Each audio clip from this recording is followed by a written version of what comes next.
Ну и сейчас обстановку на Украине и другие важные темы последних дней обсудим с председателем КПРФ Геннадием Зюгановым. Он на прямой связи со студией. Геннадий Андреевич, здравствуйте. Здравствуйте, Юра, слушаю вас. Да, вот буквально мы с вами несколько дней общались во вторник, если не ошибаюсь, в прямом эфире. Обсуждали возможное развитие событий. Как вы оцениваете происходящее на данный момент? Идет война против русского мира уже многие годы. Российская Федерация потеряла после 1991 года почти 20 миллионов человек. На Украине было 51 миллион, осталось 48. И дальше продолжается это уничтожение прекрасной республики, трудолюбивого народа. У нас сейчас было два выбора. Или отложить признание и дальше смотреть на это безумие, которое неизбежно приведет к большой войне, потому что американцы поставили задачу зажечь пожар на русской святой земле. Или признать Донецкую и Луганскую республику и провести операции по принуждению к миру. Обратите внимание, единогласно приняли это решение и Дума, и Совет Федерации, и Совет Безопасности. Это свидетельствует о полной поддержке необходимости таких мер. Очень важно сейчас поддержать всех ребят, которые там активно выполняют главную функцию. Главная функция – демилитаризация, потому что американцы напичкали Украину таким оружием, которое необходимо только на поле боя. И, по сути дела, неприкрытые войска на том же Донбассе сосредоточили 130 тысяч безвоздушного прикрытия, то есть собрали на убой для того, чтобы как можно было больше крови. И очень важно, чтобы украинские ребята прислушались к обращению президента и всех нас. Некого защищать. Нацистов мы не можем защищать, они привели Украину к такому состоянию. Олигархов они разворовали богатую республику. Кого? Зеленского, беспомощного, который не в состоянии оказался сесть за стол переговоров, отдать приказ остановить вооруженные силы и договориться на вполне нормальных минских условиях. Поэтому сейчас исключительно важно проявить солидарность и все сделать для того, чтобы принудить к миру и одновременно выкорчевать нацизм. Потому что как только нацисты и фашисты приходят к власти, так это неизбежно заканчивается большой кровью. Сейчас можно остановить при минимальных издержках массовой поддержкой и сплоченностью всех государственно-патриотических сил. Они очень мощные есть и на Украине, и в России. В свое время в Крыму стояла 30-тысячная армия и наша, и в Севастополе, и в Крыму столько же было украинцев. Ни одна пушка, ни один автомат не выстрелил. Все понимали, что речь идет о мирном решении возвращения Крыма на родину. Да, сейчас мы видим несколько иную ситуацию. Геннадий Андреевич, я, насколько понимаю, сегодня ваши коллеги Михаил Матвеев, Олег Смолин выступили с особым мнением по этой теме. Как вы это прокомментируете? Я посмотрел внимательно, там нет особого мнения. Там есть чувство сострадания, я прекрасно понимаю. Им не пришлось быть, я был во всех горячих точках. Я сам 3 года служил в армии в группе советского и Германии. Я знаю, что такое война в Чечне и на Кавказе. Я там 10 лет отработал. Войну надо останавливать на первой стадии, особенно когда касается фашистов, нацистов и бандеровцев.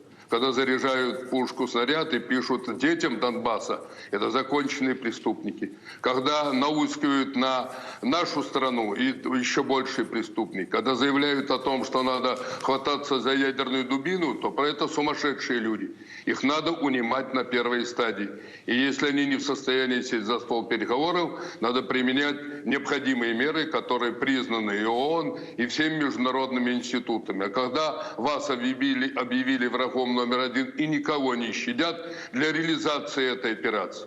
Ведь в Боинге малазийском было почти 300 пассажиров.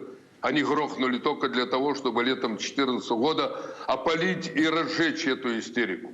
Ведь они все делают для того, чтобы накачать оружием, в том числе и армию Украины, чтобы столкнуть на Донбассе. Они делают все для того, чтобы обескровить нормальное развитие соседей и друг друга. Только бездарные или варьё могли принять решение отказаться от угля на Донбассе, от газа из России, покупать черти за какую цену и дальше душить свой народ, свою республику. Обобрали полностью, ничего не делают, вот, и не в состоянии даже провести полноценные переговоры. Да, Геннадий Андреевич, но все-таки возвращаясь к моему вопросу касательно мнения ваших однопартийцев, вы будете каким-то образом на это реагировать?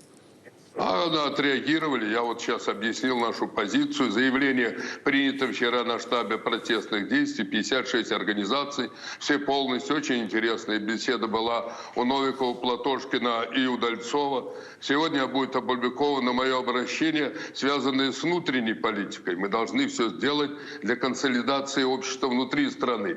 Это касается и пенсионки, которая должна быть отменена, и финансовой, экономической политики, и прожиточный минимум в 25 тысяч рублей. И все сделать, чтобы поддержать наше здравоохранение, образование, науку. Нужна финансово-экономическая политика по концентрации ресурсов. У нас в стране они богатейшие. Для этого надо думать и о национализации крупнейших отраслей, и минерально-сырьевой базы. То есть нужна политика, которая позволила бы нам гигантские ресурсы использовать для укрепления страны, для сплочения общества, для поддержки граждан, для поощрения бизнеса и новейших технологий. У нас в стране для этого все есть. И нечего молиться на Америку и англосаксов. Кстати, немцам тоже не нравится решение, французы тоже не очень довольны. Прибалтика, поляки, еще кто там. Поэтому нас активно поддерживает Китай. Я вот сейчас их поздравил с успешным проведением Олимпиады, блестяще провели. Индия отказалась голосовать за американскую эту самую резолюцию сегодня в Совете Безопасности. У нас к нам приезжали и президент Ирана, и недавно был президент из этого самого, из Аргентины и Бразилии. Вот только что вернулся Володин вместе с Мельниковым. Куба и Никарагуа блестяще приняли. Да, вот как раз, Геннадий Андреевич, про возвращение нашей делегации во главе со спикером Государственной Думы.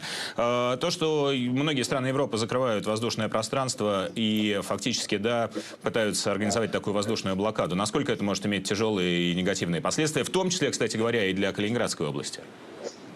Я скажу, не будет особых последствий. Через нашу страну летают в Азию почти все. Кстати, гениальный проект был, он еще обозначен Де-Голем. Европа от Лиссабона до Владивостока. Наш Европейский Союз и наша страна могли быть удивительным мостом, связывающим Европу и Азию. Они начинают плясать под дудку англосаксов, которым надо во что бы то ни стало опалить Россию, им наплевать на Украину, понизить Европу, и дальше они уже объявили войну Компартии Китая и Китаю. Прекрасно понимаю, что Китай стал сверхдержавой. Китай занял место советской страны, производит 20% мировой продукции, производит все. Поэтому не надо переживать насчет этих полетов. Все восстановится нормально. Еще одна тема, Геннадий Андреевич, не так много времени, хотелось бы много вопросов обсудить. Приостановление нашего участия в Совете Европы, как вы оцениваете? Насколько это ощутимо и наносит нам урон? Да никакого урона. Я был в Совете Европы, когда мы восстанавливали наши права и возможности. Кстати, это очень полезно. Совет Европы довольно любопытная организация. Когда выносили резолюции против нашей страны, то все средиземноморские страны, Испания, Италия, Кипр, Греция, как правило, были с нами солидарны. С немцами можно было договориться. Прибалтийцы выпендривались, поляки, и под наускивание англосаксов пытались нам всякие козни строить. Все успокоится и будет нормально. Проявить сейчас волю и характер, выкорчуйте нацизм на Украине, демилитаризуйте эту зону, сядьте за стол переговоров. Уверен, давно Зеленскому пора проявить волю, остановить там бойню, как верховный главнокомандующий, он обязан был это сделать. И будет все в порядке, восстановим порванные связи и будем успешно и уверенно развиваться вперед. У нас для этого есть все необходимое. Геннадий Андреевич, как это будет происходить? Вот многих сейчас заботит этот вопрос. Хорошо, предположим, после окончания активной фазы спецоперации, что будет происходить дальше? Как будет осуществляться контроль или будут проведены выборы на территории Украины? Как вам это видится? Обратите внимание, за Зеленского в 2019 году голосовал кто? 75%. Они не хотели войны. Они выступали против Порошенко. Они за восстановление связи. У Зеленского ни в одной комедийной передаче ни одного антисоветского, антирусского слова не было.